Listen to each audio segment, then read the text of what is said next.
My name is Yume Tran. My husband Jeff and I own Indochine Cuisine in Parker, Colorado. We've been in Parker since 2003, a long time. We are Thai and Vietnamese food, and we cook a little bit differently, less oily, and we care a lot about soy-free, and we have tons of vegan options. We are very well known, and people coming all over the places to eat here. Early March, I sort of running around telling the staff about, I think this thing gonna hit us and I don't know what happened. It was pretty scary. At first I was worried when they said, shut down completely, like a twilight zone. You don't think it's real? My staff were scared because we have a full staff and they have rent to pay, family to take care of. At first I thought I might lose my job because a lot of people were losing their jobs in the industry. I just said to them, nobody gonna get laid off. I just need to reduce your hours a little bit. But then immediately we start thinking right away of pivoting to something. This is our #1 sauce. I have a sauce company that I have been selling to help people cook things quickly at home. This is our 12-ounce jars. So I start doing all the Facebook Live, showing people how to cook at home, like immediately, and then I can keep my staff maybe making sauce, something. Ms. Yume definitely knew how to pivot in such a way that kept our customers coming back.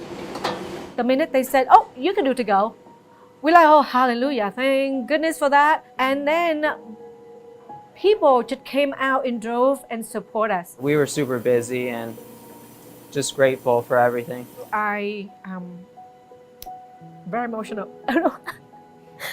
It's amazing. I don't know why I'm so emotional about it, but we could never survive, actually, without their support, Her main goal for the staff isn't just her business. It is definitely furthering their experience for the future.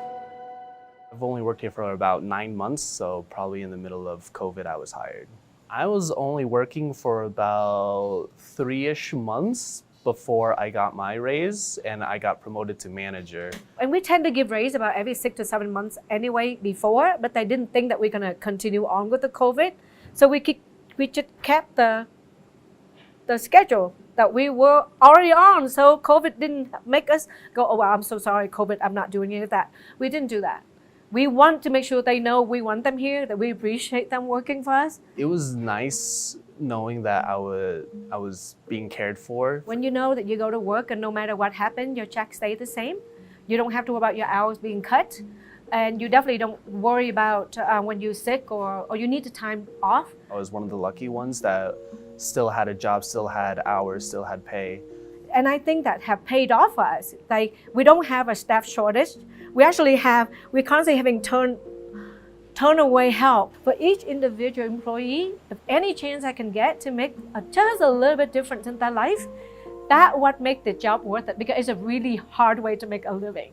And it didn't really feel like work at all. It just felt like being part of the family in a way. It's really hard business, but in returns, we got thousands of good friends, thousands and thousands of friends who show up to support us. That make owning this place is not an owner. It's not an owner. You feel like you're part of someone's life, and a small positive part, but at least a small part they will remember.